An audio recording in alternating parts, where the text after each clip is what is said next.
So the Nintendo Direct today was what you would expect.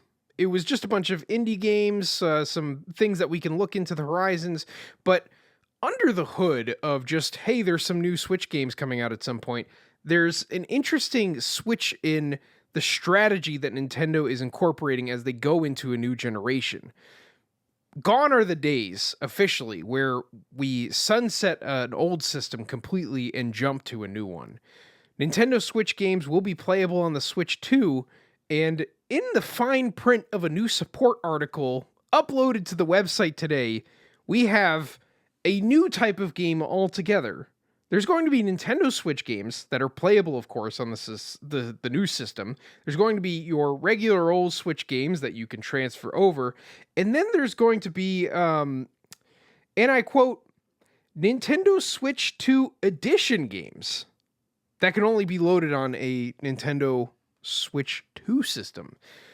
This is getting confusing really fast, and it's kind of a peek into what could be in the next generation. I hope that I'm wrong about this, but the feeling that I've got is kind of gross. So let me... Yeah, explain this to me, because I feel like I'm a little unclear on what a Nintendo Switch 2 version game means. So the way that it works on some other systems like PlayStation is, say you have Spider-Man and you want to play it on the PS5. You might get some like bumps in performance and load times, but you're going to have to buy Spider-Man Remastered if you want to take advantage of the actual system that you're playing it on. Similarly, what I think Nintendo's about to do is they are about to release games like, hey, this is Zelda Breath of the Wild, but now it runs at a stable frame rate in the enhanced edition. That'll be $70. Like additional. I don't think there will be an upgrade path to the games that you already have. That would be neat if there was, or hey, here's an idea. How about you just don't have to pay to upgrade? But there's two paths that this could go down. That's obviously the dark one, that they're going to release New Super Mario Bros. U Deluxe Enhanced Edition, where you're going to get like some kind of like little goodie, and you're going to be expected to buy a whole new retail copy of the game. That is one path that this could go down. The other path that this goes down is a sales strategy for getting people to jump onto Switch 2. Now, I think this one would be smart, Matthew. Let's say that you've got a Switch library. You got all these games. Let's say you're like Papa Cotrello. You're like Michael here. You've got Pikmin 4, Tears of the Kingdom, and Mario and Luigi Brothership. You have not played any of them. And they're like, hey, Nintendo Switch 2 has these games, and they're going to run it as more stable frame rate. We got some extra content, blah, blah, blah. Go ahead and bring that library over to this new system. It'd be like a sales strategy to get you in on the new product, because there's not going to be, a burning reason to get this new system if Metroid Prime 4, Tomodachi Life, all these games are still coming out on the Switch. Maybe there's a group of people who are just still holding on to the old system. Maybe they don't need to jump over for like the 2 or 3 games that are going to be Switch exclusive for the next few years. But this just opens this can of worms where what we thought was going to happen was a kind of clear break. We have Nintendo Switch 1, and now we are going to Nintendo Switch 2. But I think the announcements that happened today, and especially with this enhanced edition business, we're going to have Nintendo kind of firmly planting their feet in both camps at the same time. This is a weird new space, and I think a dangerous space to be in, given all the marketing confusion of the Wii and the Wii U.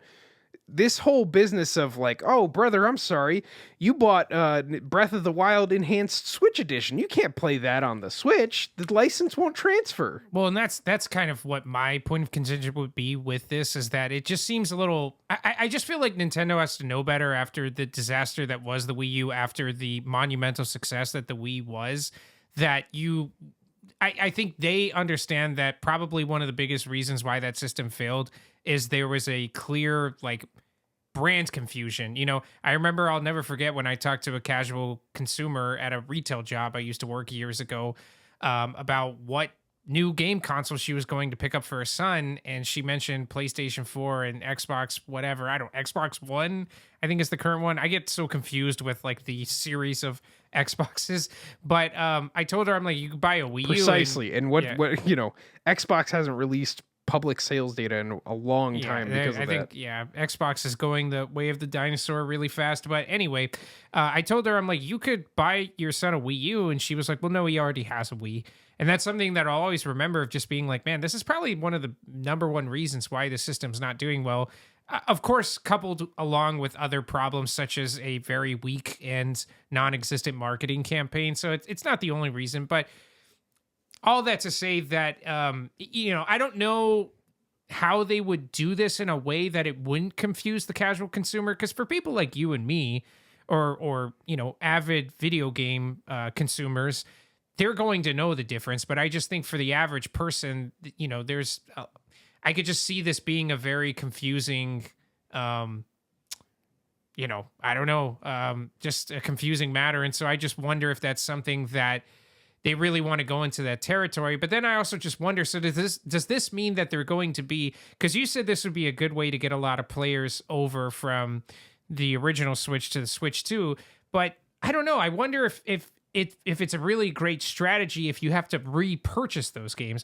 So I don't know, is the strategy here that if you already bought this game, you would be able to get it on Switch 2 or at some discounted rate or something like that? Because to me, if you're paying like a full premium price to get like The Legend of Zelda Breath of the Wild once again, for example, but just at like a more stable frame rate or whatever the case may be, I just feel like I don't see that being a huge success. I just feel like a lot of people don't go for stuff like that, like definitive edition games. I think the reason why a lot of ports, for example, for the Wii U worked really well on the Switch is because so many people never had the opportunity to play those games. Correct. And so to me, if you already played this game, you bought it once, you played through it, you've been there, you've done that. I just don't see the appeal being there. And then you couple that with the fact that so many big titles on the Switch were originally Wii U games. So for some people, this would be your third rodeo, so I don't know. I don't know if this really, but I did read the article, and I think the language is interesting that they have Nintendo Switch 2 and then Nintendo Switch 2 edition games. But it's nice. We won't have to wait very long to find out what that's all about, because I'm sure they'll discuss it in the direct that's a week from or less than a week from today. But yeah. And that's yeah, like I said, it opens up a can of worms. It reminds me of the Wii U days where they went from the Wii to the Wii U and carried over the concept of the virtual console. And they're like, all right, so if you want to bring over your virtual console library, you have to pay like $1 per game or something like that. I don't know if the price varied based on the system, but I remember there was an extra charge to take your virtual console game from the Wii that you already bought and put it onto the Wii U. Now, like, it was at this price point where it's like, who cares? But at the same time, it's the principle. It's just like, man, we're really gonna do this.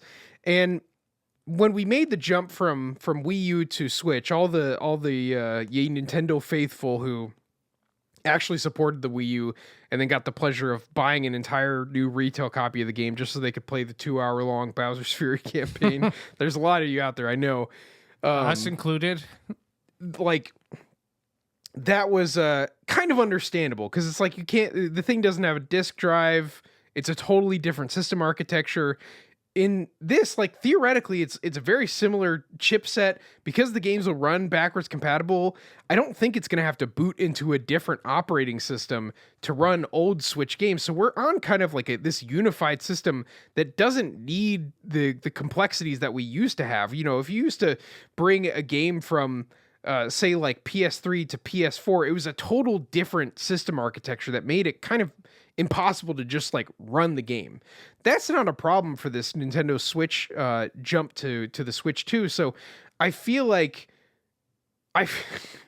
maybe I've become too cynical, but I feel like what we're about to get is like a re-release of Pokemon Scarlet and Violet that's going to be $30 to $60 to play the game, and it works like a little bit better. It's running at a silky smooth 15 to 25 instead of 12. And And that's just that it just sits so strange with me. Um, Could there? but Well, go ahead. I'll let you finish your but thought. my hope is that we're just kind of moving more toward where smartphones, PCs, and the like have been for a long time. Where if I go on my iPhone and I go back and download an app that I had on my iPhone 4 from like a million years ago, it'll still work. It might be formatted a little bit weird, but I can just go and re-download that. And if I want to go and download it on another system, I just like click the cloud button and it downloads it. My hope would be that we're moving more in that direction, but even their whole description of like, all right, so you've got this digital copy. We want you to buy digital now, but we're gonna make it really, really, really annoying to like move it to a different system. And I'm thinking like, as my kids get older, yeah, maybe they could have their own switches. Oh, wait a second, it's gonna be really annoying to like move games in between. They really want me to buy the same game more than once if I can help it, and yeah, it's just a very strange system because they're making this weird, almost Wii U esque way of like dealing with something that every other system has had implemented for close to like a decade and a half. If I go on my PlayStation, I've got my PlayStation hooked up with my friend Trevor. Sometimes we will be at each other's houses playing the games, and so we can just access each other's logins and therefore each other's games, and it's just seamless like that.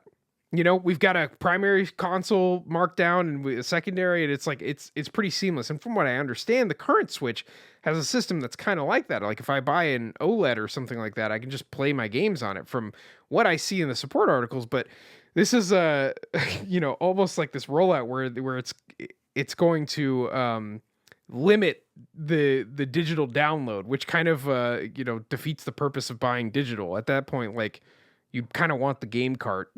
Yeah, it's really interesting seeing online, just reading some of the comments around this situation about how panicked people seem to be about this. And I'm starting to wonder if maybe it could just mean that Nintendo Switch 2 edition of the game just means like you've downloaded the same game on that was a Switch title on the Switch 2. I wonder if it could be, a whole bunch of much to do about nothing. But it is interesting hearing people's perspective on it, that just they're like somebody said, so now we have to pay for Switch 2 games to run at 720p and 30 frames per second.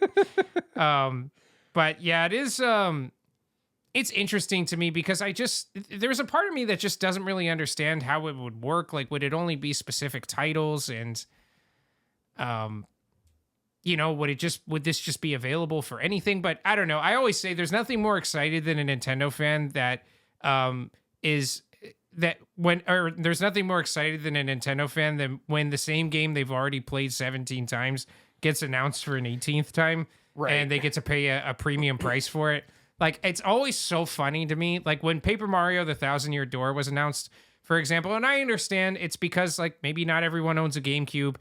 Maybe it's difficult to find a used copy of it because people sell those for really expensive online. But it's just the idea, though, that like for a lot of us, for most people I saw get really excited for that game, for example, are people who have played it and love it already. And so it's like, and you're really excited to play the same game and pay $60 for it to run at half the frame rate. Like, it's always been so bizarre to me because I'm like, hey, listen, I think remasters or ports and things like that are cool, but they also like don't knock my socks off or anything, Yeah, we're getting in this weird place where like we've had like 3 editions of The Last of Us for like every system that it's been on. It's getting a little ridiculous. You would like to see some of that effort go toward new games. The truth is that the game industry is like very unsustainable with the amount of cost of developing a product and just the kind of kingmaker system of the AAA space where, you win or you eat dirt. And Nintendo is kind of like doesn't have to worry about a lot of that. Most of their games, like their most niche games would get like 1 million or 1.5 million on the Switch, was like numbers that anybody else would kill for. So they don't really need to do this, but they do love to double dip. They love that. I mean, think of how many times you might have bought, say, like your favorite classic game. Maybe it's Donkey Kong Country, maybe it's Super Mario Bros. On the NES. You'd be expected to buy that on every game. And I think, correct me if I'm wrong, but if you would buy something on the Virtual Console on Wii, that doesn't mean that you have it on the Virtual Console on the 3DS per se. So if you want the portable version, well, you're going to have to buy it again. And then when the Switch comes out, they realize, well, like, why are we selling it to them when we can just continuously charge them forever so that they can't ever leave this online service and we get this recurrent revenue? So, you think of examples like 3D All Stars where like they don't want to let you just like buy a version of Mario 64. Now contrast that with say like the Apple ecosystem. And I'm not saying anything like too nice about Apple. They've got tons of their own problems, but if you bought a piece of software like a game there, like you just have it. You just have it and it'll just work for the most part. But for game consoles, it's kind of like expected that you would continuously like buy it every time you want to play it, which is really funny and an interesting look into how the licensing system works when you buy a game digitally, how you don't actually own it. You're just kind of like, you're allowed to play it until they revoke the license for whatever reason they see fit. It's funny how that stuff works because the movie, what is it, 28 Days Later? They're making the third movie in the series now, 28 years later, but the original version of that movie, for a while you couldn't find it on any streaming service. I think you might still not even be able to find it, but you can't rent it from Amazon Prime either. And so it's just this thing that it no longer exists, that like if you want to be able to watch this, you have to find a physical copy of it. Now, that movie is going to get put back on streaming if it hasn't already, just with the new movie coming out. They've already talked about it's something that's going to get done, but it's just kind of funny how things can just cease to exist and you really truly don't own it. But I was going to say that the game industry has developed this really bad habit, and I think it's really telling of, I think the big problem the game industry has now is games are just way too ambitious. They just cost way too much money and take way too much time, that the game industry has become so reliant on repackaging the same games that you've already played and reselling that experience to you instead of designing a new game. I remember this guy used to be a game designer for PlayStation. I think I shared this with you, but he talked about how if a game was announced right before the PlayStation 5, or a development on a game started right before the PlayStation 5 came out, it would likely be a PlayStation 6 title. Yeah. Because that's how long, it's literally like 8 to 10 years that a lot of these games take. That's what happened to Donkey Kong. We missed a whole console generation because basically one game got canceled. Yeah, and it's just one of those things. I just think games have become too ambitious, and they just, again, they just don't, I feel like they don't have the means to keep up with what people or consumers are demanding out of games, which is why I've always been of the mindset that like games don't have to have all these things like ray tracing and 120 frames per, like as long as the game's fun, that's all I care about. Because just like at cut the end of the length day, in half. Like games are so long, like nobody even has time to play them all. But it's just like, to me, it's like I'd rather play a game than wait 10 years to play it. Like, I'm sorry, it's just like maybe it doesn't look as good or run as well or whatever the case may be. I don't care. Like, as long as the game's fun, I'd rather play it. But I think that's why the game industry has become so dependent on, we have to find ways to sell you the same games over and over again.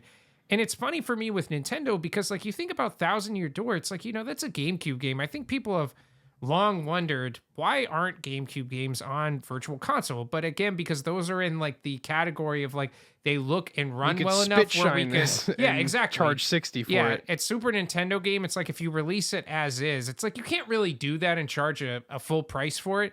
That's why you have to do like what they did with Super Mario RPG, for example. But for something like too much work. Yeah, anything past the N64, they're just like, I think we'll never just have those readily available on some online service, because again, those are games that they look modern enough where it's like we can spruce this up and resell it to you. And so that's what'll be interesting to see if NSO does include GameCube games ever. I think they're not going to. I don't think they're going to go there for a really long time, because it's just in that space. I mean, we're about to get Metal Gear Solid 3 revisited. We just had Resident Evil 4 remastered.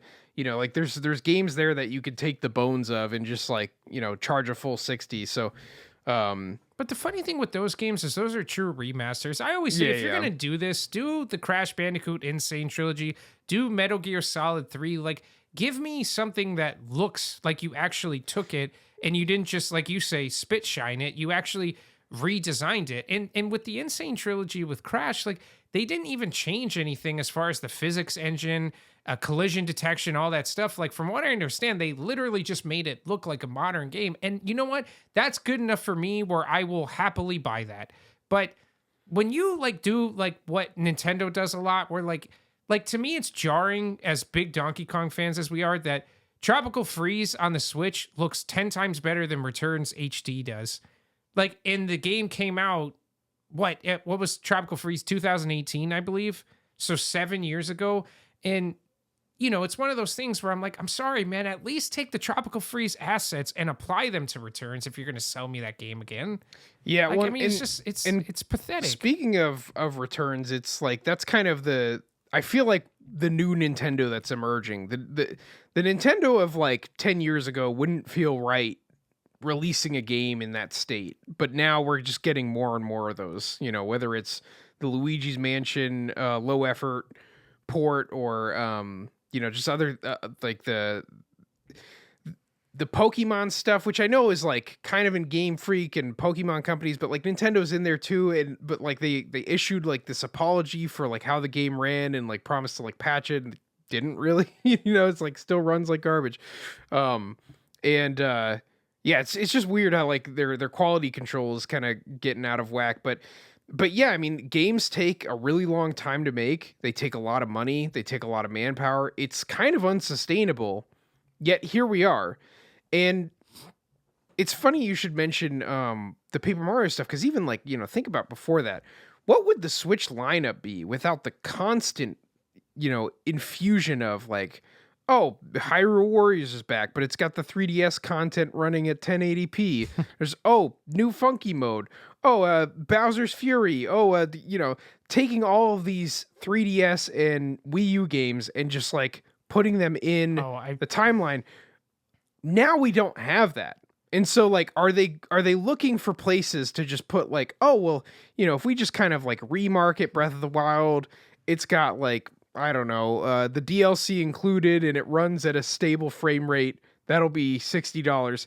That'll be $30. Anything over like 20. And I'm like, brother, please. Now, are we going to get a version of Donkey Kong Country Returns HD that runs at a stable 60 on the Switch too? Here's what's even crazier. There's the recent Xenoblade release that from that Wii U game has like kind of somewhere buried in the code is 60 frames per second mode. So it seems like they're already kind of gearing up for this. Yeah, I keep saying that I've always said this, but I think the dirty little secret with the Switch, with everybody talking about how fantastic the lineup it is, and especially in comparison to systems like PlayStation and Xbox that just feels like they're barren wastelands, comparatively speaking, which I do agree. I think even without the Wii U ports, the Switch would look a lot better than those games, but it looks completely different if you take out the Wii U ports. And it will be interesting because I think that's kind of what helped the Switch maintain its success, is that it had so many games that were essentially just ready to go. Mario Kart that 8 never Deluxe. really got played. Yeah, exactly. That never really got, you know, the due they deserved on their original console. And they were able to be essentially original titles for most people, play them on the Switch. And so, you know, without that being the case anymore, I do wonder, you know, what everything's going to look like. And that's why I always say I'm more surprised that we didn't get more original titles on the original Switch.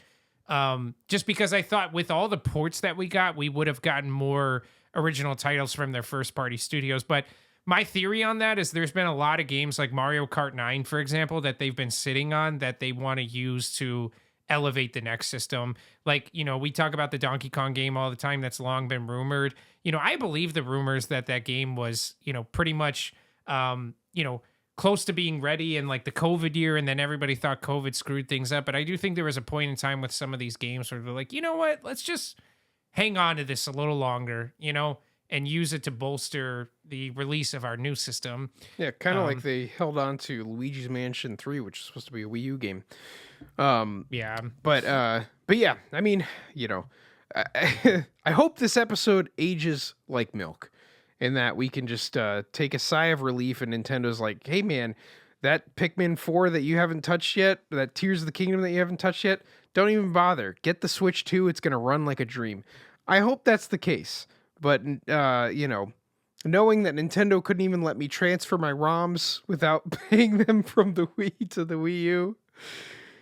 Yeah, well, that's what I don't know. I don't know. I will say real quick, reading some comments about people just being like, I hope they don't charge for the Switch 2 versions. Like if you already bought the game, which I'm like, I wonder if there could be something like that. But just knowing Nintendo, there's one comment that says Nintendo stopped being a good business as soon as they got out of the card business. And I'm like, yeah, I kind of agree a little bit. Like Nintendo is a lot like Apple to me, where they're almost unrecognizable in a lot of ways from like what they used to be. And so, I don't have good feelings about it, but it is one of those things. I think there is a certain point of absurdity that even Nintendo understands exists. And I think this is one of those things that I don't think would go over well. I think it would be really like, imagine if the Switch 2 in the announcement, they're talking about like, you got to buy these games again. I just think there's going to be a lot of people that it's going to create like a bad, how should I say, what's the word I'm looking for? I feel like it just will hurt like the hype around the release of the system. I think there's a lot of people that'll create some like negativity around it, Yeah. I mean, and it's like, this is stuff that you like, you don't need going into the new system. You want us just talking about all the new games and how like, oh, it's neat that I'm seeing stuff like Tomodachi Life that, if I haven't gotten a Switch 2 by then, like I can still play on my old one, but I can get the new one. But yeah, just this separation is interesting. Yeah. Because like, let's take advantage. Now, if it was a game cart and this game cart was like specifically designed to work on Switch 2 or whatever, okay, that makes sense that like it wouldn't like be able to be put into the other system. But when we're talking digital, like the store would know like what system that you're on and could download the corresponding file for the game, whether it was enhanced or not. So like this should be an advantage of the eShop where it's like, hey, you don't even have to worry about that if you're eShop. But yeah, I am very curious about this. Well, that's why I thought like the positive side of this to me could be that it just simply means that you bought a game on Switch and now you're downloading it on your Switch 2 or whatever. But yeah, I mean, I don't know. Maybe they'll do it in a way in which like you're just paying some like small fee to do it, or maybe you don't pay anything at all and they're just being really awesome about that. But I will say it is interesting to me though with some of the like Switch versus Switch 2 version games, because I told you before, like I have this sneaking suspicion that they've been using the Switch 2 for footage of Metroid Prime 4 to advertise the game as the Switch version. And I just wonder if like you're gonna get the Switch version and find out the entire time everything you saw was it running on the next system. But yeah, who knows? This is what we will have to see. I am like I said, hope this ages like milk. If not, prepare to get that money right so you can afford to play your old games on your new system. Well, like I said, nothing gets more exciting than a Nintendo You mean I get to play this for the 7th time? Like I love seeing the reaction videos. What? The same game? Like, it kills me. It's like, even if it's exciting, is it really that exciting, dude? Where like, that's why with Paper Mario, like just being like, I remember for that Direct, it was the final announcement of that Direct. And I'm like, really? Like, I get it's cool, but like the hype videos around, what? Yeah. Like people's eyeballs coming out of their sockets. Like, I'm like, yeah, dude. I mean, there's kind of an incentive to react like that. We've seen this game before, and most of you who are reacting this way have already played it. Like, come on. Like, I mean, like honestly, you've been there before because you literally have. That game still looks great. Like, especially if you got one of these upscalers, or you play it unapproved way. It still looks great. Yeah, it does. And listen, you and I are massive Donkey Kong fans, like it's favorite franchise, whatever. Haven't had DK in forever. Seeing Country Returns, we were both like, oh, this is cool, but it wasn't like, and we love Returns. It's one of our favorite games of all time, but it wasn't like one of these, like, I mean, at the Yeah, it end of was the like, day, it's a I mean, game I that can literally play on my Wii. that was like kind of a weird case because like having a version. I mean this is another kind of dark thing that I hope Nintendo never truly experiments with. But by creating a version that's shackled with one like problem like the Wii motion controls and then releasing a game that doesn't have motion controls, it kind of creates this new reason to buy it that shouldn't exist because they should have just always had an option to use buttons. And so that's why I wanted to play Country Returns. Come to find out, the game runs like, at a very variable frame rate, despite being like, 15 years out from the original Wii release on a system that could run laps around the Wii. And the co-op doesn't work. Yeah, Fun. if you haven't watched this Fun. fantastic video done by none only than Kong Compendium, if you haven't seen that, it's a very detailed look at why the co-op in that game doesn't work. And Yeah, we have for a people Donkey like Kong us who channel. always played it together, yeah. But for people like us who always played it together, pretty devastating. But I just bring that up to say it's a game that you and I, no Donkey Kong content in years, really. And, finally a game gets announced, but it's a port. It's like, it's cool, but it's like again, I'm not going to write home about it. Yeah, I mean, I'm either. definitely getting remake fatigue. And, if it's a remake like Resident Evil 4, Metal Gear Solid 3, the Dragon Quest remakes are awesome. Final Fantasy 7, like if you're going to take it in some kind of new direction where it's like genuinely like a new experience, I'm all here for it. But what I feel like we're in for is like we're going to get like a new Switch release once a quarter, and then like the second it's going to be kind of balanced between these re-releases. And I don't know if it's going to work the same because the Wii U strategy worked because like there was a whole lot of good games on the Wii U that no one played, but now everybody's played Switch. Yeah, So like, well, how are you going to entice that? you got to realize, man, this is what they've been saving Star Fox Zero for. Hey, yo. Yeah. But they do also have like you and I talked about earlier, but they do also have Yoshi's Woolly World, which is a phenomenal game that They couldn't put it on the Switch one. They couldn't handle it. Yeah, They I need guess the Switch so. too. Yeah, but that's, we had Crafted World, which Woolly World is just so far superior to it. It's a travesty that they game didn't make it there. But yeah, I mean, that's two Wii U titles that they could put on there. Star Fox Zero, I don't know what they would do to make the game work, but... Yeah. I mean, just let you have regular controls, but, that'll be another one of those cases where, like, you'll have to buy it again to have the other control scheme. In any case, not to be too much of downers. I mean, I'm sure that the Switch 2 will be cool. I'm looking forward to whatever Donkey Kong game they're cooking on it. And that's kind of the state that we're in. We've been very quiet on the Switch 2 hype train, mostly because at least my philosophy with game systems is that like a system is nothing but a conduit to experience games. Like the Wii U has a lot of character inside of the menus and stuff like that, but that doesn't even work anymore because they shut down the server. So like now all it is just a gateway to the best version of Rayman Legends. And similarly, it's like I think like I'm sure my PlayStation 5 does all sorts of neat things. It could do DVDs and get me into Netflix or whatever, but like my whole reason for buying that or not is like, what does it play? And so my hope for Switch 2 is we got some good software to sink our teeth into next week. We'll be back with you then after the next Nintendo Direct. Stay flossy. I've been flossing.